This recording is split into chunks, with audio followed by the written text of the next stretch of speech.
Konnichiwa everyone. Today I got a pretty fun and pretty simple project for you.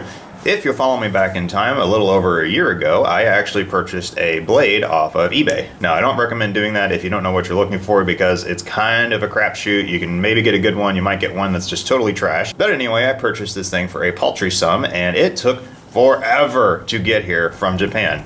My thought is that they probably found the slowest and most sluggish turtle they could possibly find and they put it on its back and said, whenever you get there, you get there. But anyway, it arrived and it was in pretty cool shape. I cleaned it up, sharpened it, did all the necessary bits, and then I decided I'm going to make a die for this thing.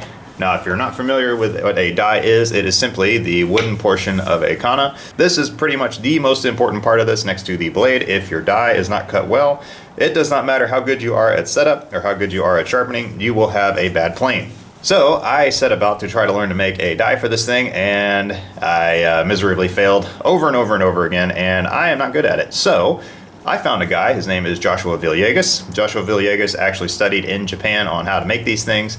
He started up his own business not too long ago. I'm going to leave a link to his website down below. But I contacted him about making a die for this, and he made me this. Check this out. This is an Osage orange kanna die, and there's the blade there. That thing had a long journey to get here, and this thing is actually exceptionally awesome.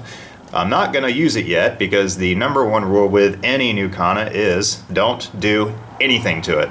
You let it sit for at least 1 to 2 months, probably longer. I know that in Japan, my teacher has told me that they let them sit for anywhere from 6 months to a year. But what we're gonna do to this guy is something a little bit different that kinda needs to be done now. As no fault of Joshua and as no fault of his craftsmanship, there is actually a crack right here and it's very difficult to see on camera. But if I leave this crack as it sits now, it is going to get bigger because it's actually just the wood checking and moving. I think it's because of the cold. It's just barely above freezing right now, at least where I'm at. So rather than trash this beautiful piece of wood, we are just going to repair it, and we're going to add a little spline right here. It's really not unusual to do this. There are lots of kanna out there that have dozens of splines and dozens of add-ons, and it's a very effective way to get the most out of all your tools. Was not set in there very hard. That's one thing that's key. Even when you get a brand new kanna, never ever ever force the blade into it. You'll probably crack it because it's not set up properly. Alright, so first order of business with this is we're just going to mark out where this is going to be. Roughly right about there. Should do just fine. We're going to go all the way, back. We're going to go all the way past the edge. Very carefully mark this out. There we go. And as far as depth goes with this, I'm only going to go down past this chamfer point here. I'm just going to use this as the reference on both sides. Cut just a little above it and kind of pare it down so that we get nice and square. So I think it bears mentioning that this is the very first time I've ever tried this on any kanna. So here's to adventure. Let's hope it works. Oh, do not do that.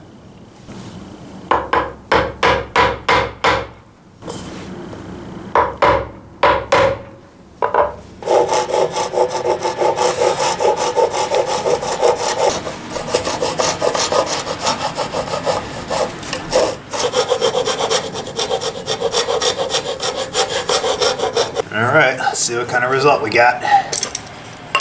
Oh yeah, we're pretty good. Got a little bit of room to wiggle around. Can fit it, but I'm very happy with that.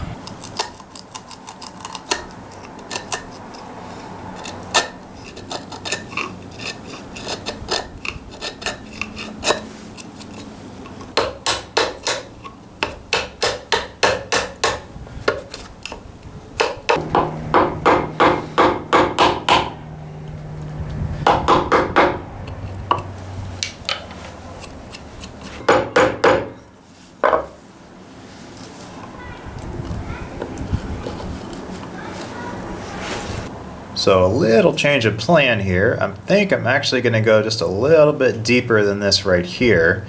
Reason being is it's going to be really hard to get this to fit really tight with the fill that I've got, and the deeper it is, the tighter of a fit I'm going to get.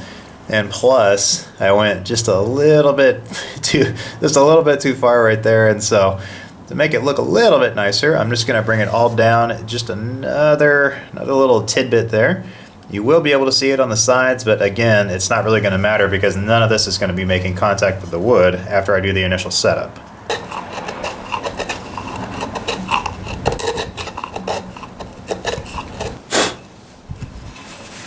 Oh yeah, that's quite a bit deeper. I'm going to be much more happy with that, I think, in the long run. In the long run, a nice deep spline will hold a lot better than one that's too shallow.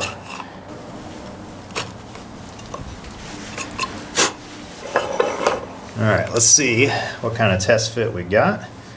Thinking the extra depth is gonna... Oh yeah, that's way tighter than that was before. Oh yeah, check that out. Whoa, you can almost pick it up by the spline itself. It's a good sign. That means there's some good wood contact going on. Yeah, we're getting there. That's gonna look real nice when it's done, I hope.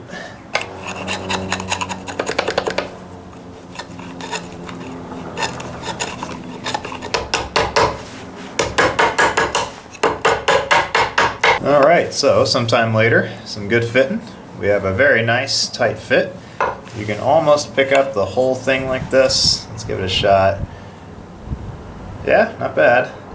I don't want to hold it too long. I don't want it to pop out all of a sudden. Now, all we got to do is get a little bit of glue in this thing, and it should be done. A little bit of sizing, a little bit of trimming down later, and that will be a done deal. Now, I don't know the glue that a traditional craftsman would have used. It probably would have been something akin to fish glue. But I am going to use a little bit of Type Bond because this is going to be under some pressure. But I just want it to have a nice good bond, because a little bit of extra strength never hurt anybody, and nobody ever complained about overkill. Alright, we got glue squeezed out all around. Just going to clean up the excess, and then we're going to let it sit for a while and see what we got.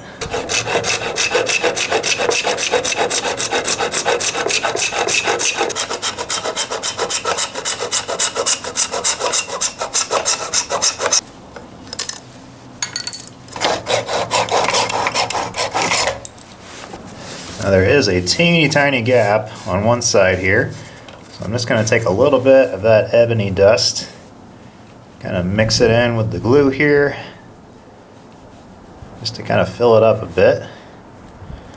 Yeah, it's just a little spot right there that the glue didn't quite get up against.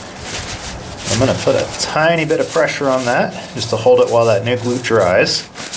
Shouldn't be a big deal at all. Everything else is just holding itself together just dandy, which I'm very happy about. Phew, it is cold today. Alright, we are nearing the finish line with this guy. We're just going to pare this down very carefully. And once that's done, we'll clean up the edges, and we will have ourselves a done deal, I think.